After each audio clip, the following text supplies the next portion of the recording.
Hi, it's Loren Lockman from the Tanglewood Wellness Center in Costa Rica.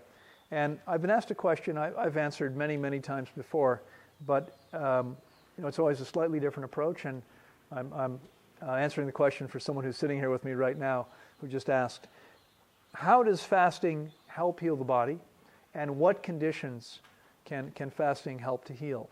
And what I would actually point out to you, Adam, is that fasting does not heal the body in any way, and it doesn't cleanse the body either. Because like every other organism, the human body is both self-cleansing and self-healing. Okay? So what fasting does is it simply gives the body the optimal conditions to cleanse and heal itself. And this is really important to understand, because almost anything else you can do, whether it's acupuncture or it's herbs or it's homeopathic remedies or it's drugs, what all these things are doing, as far as I can tell, is treating or suppressing symptoms. And most people are perfectly happy to have their symptoms suppressed. Okay, I got something that's bothering me. You can give me something to make it stop bothering me? Yeah, I'll do that. That sounds good. Why wouldn't it? Well, the reason why is because the symptoms that we experience are actually evidence that the body is cleansing or healing or attempting to do that. So when we suppress symptoms, we wind up making the body more toxic. As I think I may have said to you guys the other day, we actually create chronic disease by suppressing acute symptoms. But that's what almost everything else does, and that's why everything else is specific to specific conditions. You take a particular herb, drug, or homeopathic remedy if you have a particular condition, because that particular substance is going to interact with the body, or the body's going to interact with it in a way that creates symptomatic relief. But what do you think? Is it because it's making us healthier? Let's look at hypertension, for instance. There are hypertensive drugs that slow down the heart. Okay? Because as I explained to you guys, we talked about blood pressure. What determines how much oxygen and nutrients reach the brain is the combination of pressure in the artery and heart rate. So if we have this tube that's full of plaque and we can't change that so easily, I mean, we can't open you up and ream it all out, right? But if we don't want to do that, what do? Well, we take these drugs that make the heart beat more slowly. Isn't that wonderful? Because obviously Pfizer Pharmaceuticals knows better than my body how fast my heart should be beating. Of course not. So what's the number one side effect of this kind of medication? Depression. Okay? Why? Because that's what happens when we don't get enough nutrients and oxygen to the brain. We get depressed. That, I should say, that's the number one reported side effect. Number one unreported side effect of these medications is stupidity, for the same reason. Your brain don't work so good when you don't get enough oxygen and nutrients. Okay? It's not going to be able to do what it needs to do if it's not getting the nutrients it needs. But that's what these drugs do. Because they're artificially slowing down the heart rate, we're not getting the same quantity of oxygen and nutrients to our brains. How can this be a good idea? Answer, it's not. And by the way, these drugs don't statistically increase your lifespan by 5 minutes, let alone a year or 5. They have no beneficial impact on lifespan, life extension. Why not? Because your body is still sick. You've only suppressed one symptom. It was a symptom of a problem in the first place. It was a symptom of a messed up toxic system. We haven't changed that. We just artificially slowed the heart rate down so our blood pressure looks okay. I mean, think about this, guys. This is like driving on the road, seeing your oil light come on and saying, oil light, that's not good. Hey, I got a pair of wire snips. I'll just cut the wire to the little light. Look, no more oil light. It's no different. We've treated a symptom. The underlying problem is still there. Let's not be surprised when the engine blows up 10 minutes later because the oil's all run out on the ground. Okay? Let's not be surprised when we die, even with the drugs, because we haven't fixed anything. It's a scam. Okay? Drugs are toxic, they make people more sick, and they don't fix anything. All right? And the same is true with the other ways of dealing with things. I mean, I'm making a lot of enemies here, but herbs, these things are not treating the underlying condition. What does? What does heal the organism? The organism. The body heals itself. There's nothing we can do to it to make it better. The best thing we can do to make it better is to get the heck out of its way, which is what fasting properly is about, which is why I said to you the other day, because Adam just got here, right? Rest as completely as you can. That's how we get out of the body's way. We stop using energy to do other things. We don't expend the energy reading or being online or doing anything we don't need to do any more than necessary. Because the less of that other stuff we do, the more energy we're liberating for the body to use to cleanse and heal itself. That's how we're going to get the most benefit. So when we look at what conditions can it help with, the answer is pretty much all conditions. Because all we're doing is giving the body the optimal conditions and opportunity to heal itself. So if something can be healed, it will heal more effectively by fasting. Let's do a very quick survey here. If you're willing to speak up, please do if you don't mind. Again, you're not going to appear, no one's going to know your name, what you look like. If you're willing to share what was going on for you real quick, we'll look at some of the conditions we're working with right here, right now. Okay? So we know about yours. What is it? I guess I'll have to repeat them all. Hiatal hernia, because I've got the microphone. Hiatal hernia. Who else? Why are you here? Overall bad health. Overall bad health. Bad sleep. Okay. Sleep issues. Yeah, Digestive issues. yeah. Okay. All right. Anybody else willing to speak up? Don't want to speak up? You sure? You go ahead. You don't mind? No. Okay. You're absolutely positive. Yeah, I'm positive. Tamanya has MS. Okay.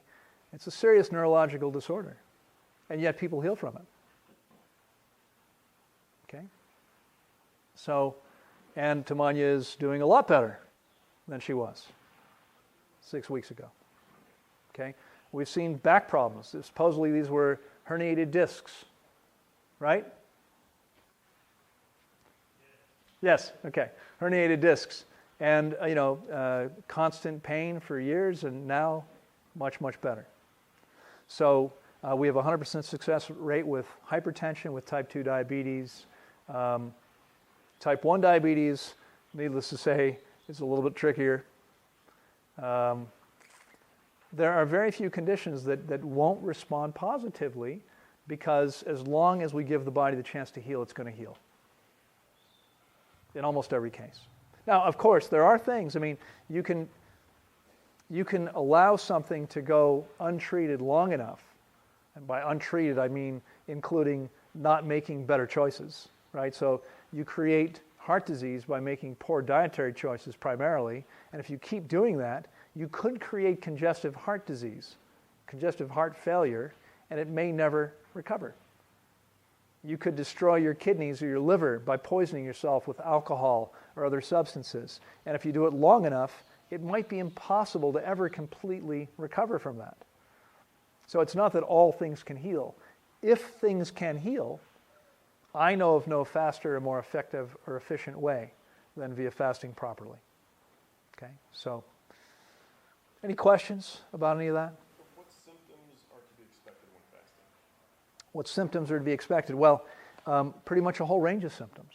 Again, when we understand that fasting is simply giving the body a chance to cleanse and heal, and that symptoms are evidence the body's cleansing and healing, we can expect all kinds of symptoms. So again, if we look at the people that have been here over the last 6 weeks, we've seen headaches and stomach aches and sinus congestion and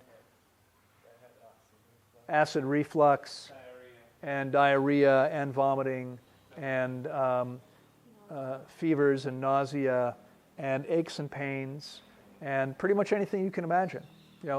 And as long as we understand what the body's doing and can properly interpret what's going on, we can usually keep people safe, and these things aren't an issue. They're always going to be self-limiting, which means they're going to stop happening when the body's done what it's able to do. So Ferdinand came in with back pain, got up to a point a couple weeks ago, or about 10 days ago maybe, where the pain became almost unbearable. It was mostly headache then, almost unbearable, and then within a couple more days, almost no pain at all. Okay?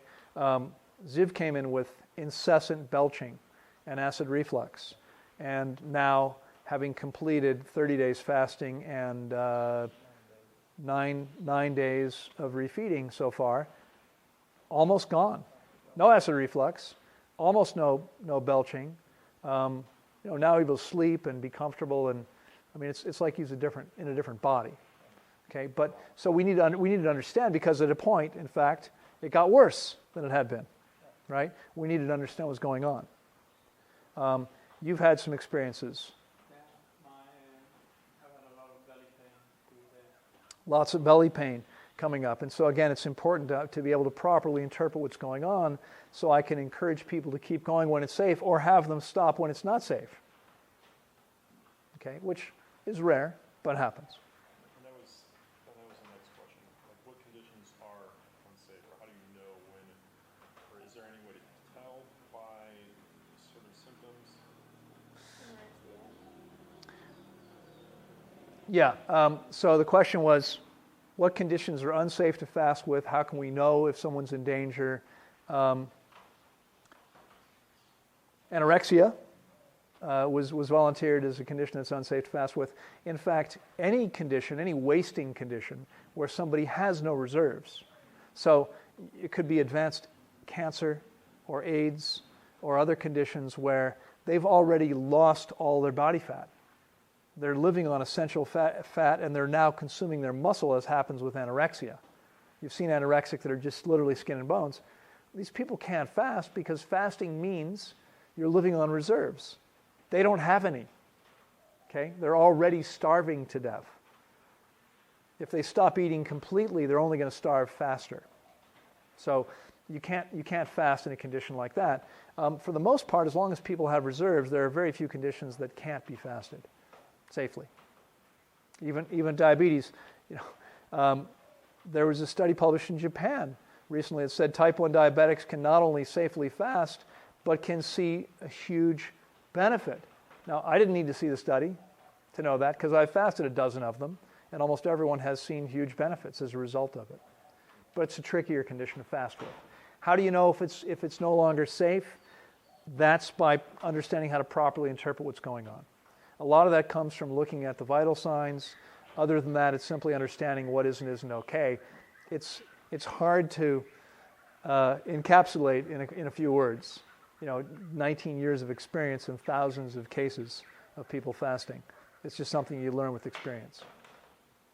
Like with a rare condition, like type 1 diabetes, do you have to, there's something you have to do ahead of time? Well, Preparation with any condition, in my opinion, the most intelligent thing to do ahead of time is, for at least a few weeks, if not longer, make the best choices you can. Okay? We had a type 1 diabetic here recently. My condition to her was, you must stay all raw before you fast, raw vegan before you fast. It's a good idea for anybody. It's more critical for someone with that kind of condition. What's going on in her body. But everyone's going to do much better.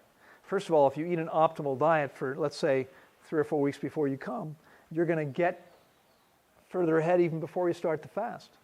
You're going to benefit more from the time fasting, because you're going to be starting at a higher level of health and vitality. You're going to have already done some of that work.